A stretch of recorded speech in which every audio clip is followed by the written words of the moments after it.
सोमवार व्रत कथा। ऐसा कहा जाता है कि सोमवार व्रत करने से भगवान अपने भक्तों की मनोकामना जल्दी पूर्ण करते हैं। सोमवार का दिन भगवान शिव को समर्पित है, इसलिए इस दिन भगवान शिव की पूजा और व्रत करने का महत्व ज़्यादा बढ़ जाता है।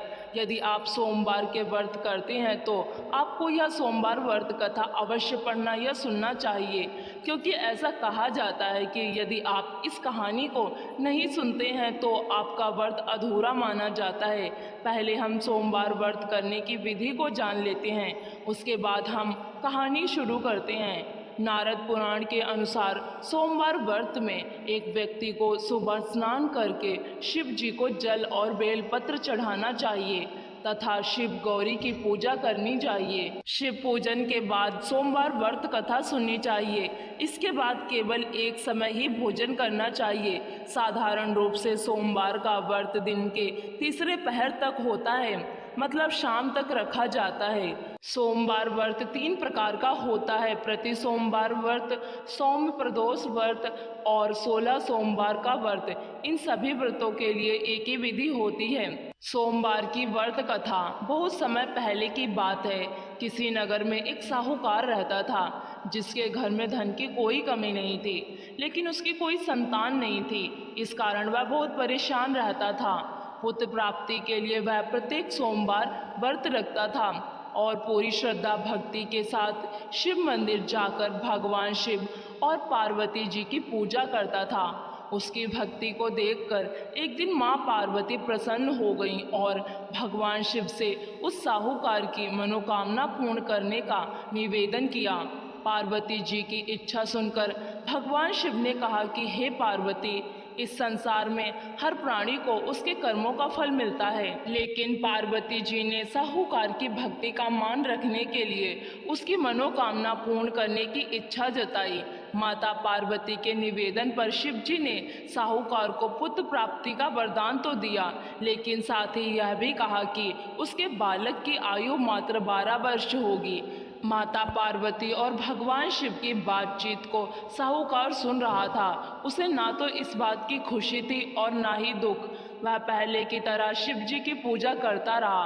कुछ सालों के बाद साहूकार के घर एक पुत्र का जन्म हुआ। जब वह बालक 11 वर्ष का हुआ तो उसे पढ़ने के लिए काशी भेज दिया गया। साहूकार ने पुत्र के मामा को बुलाकर उसे बहुत सारा धन दिया और कहा कि तुम इस बालक को काशी विद्या प्राप्ति के लिए ले जाओ और मार्ग में यज्ञ कराते रहना। जहाँ भी यज्ञ कराना वहाँ ब्राह्मणों को भोजन और दक्षिणा देते हुए जाना। दोनों मामा भांजे इसी तरह यज्ञ कराते और ब्राह्मणों को दान दक्षिणा देते काशी की ओर चल पड़े। रात में एक नगर पड़ा जहां नगर के राजा की कन्या का विवाह था, लेकिन जिस राजकुमार से उसका विवाह होने वाला था वह एक आंख से काना था। राजकुमार के पिता ने अपने पुत्र के काना होने की बात को छुपाने के लिए एक उपाय सोचा।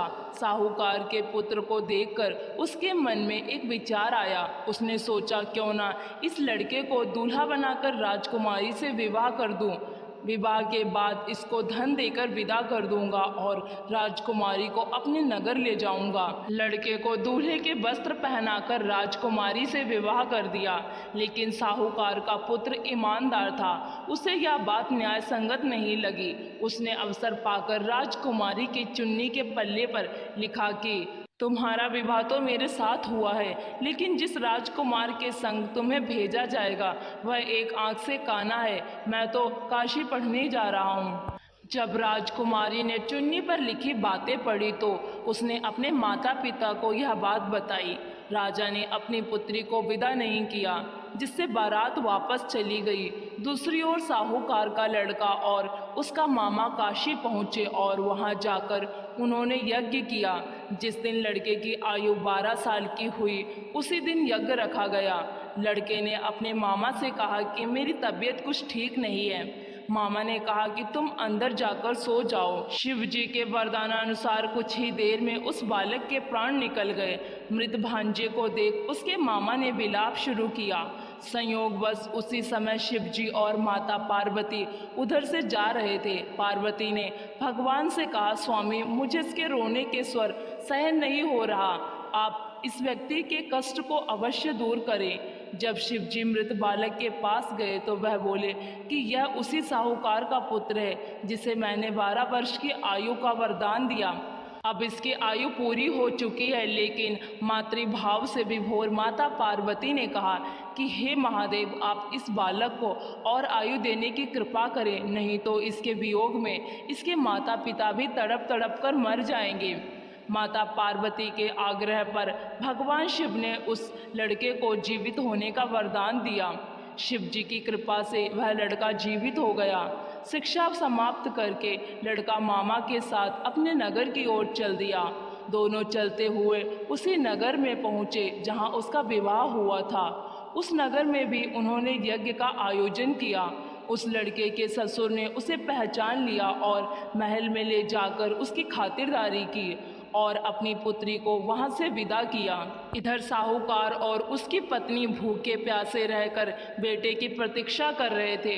उन्होंने प्रण कर रखा था कि यदि उन्हें अपने बेटे की मृत्यु का समाचार मिला तो वह भी प्राण त्याग देंगे, परंतु अपने बेटे के जीवित होने का समाचार पाकर वह बहुत प्रसन्न हुए। उसी रात भगवान शिव ने व्यापारी के स्वप्न में आकर कहा, हे सृष्टि, मैंने तेरे सोमवार के व्रत करने और व्रत कथा सुनने से प्रसन्न होकर तेरे पुत्र को लंबी आयु प्रदान की है। इसी प्रकार जो कोई सोमवार व्रत करता है या कथा सुनता है और पढ़ता है, उसके सभी दुख दूर होते हैं और भोलेनाथ उसकी सभी मनोकामनाएं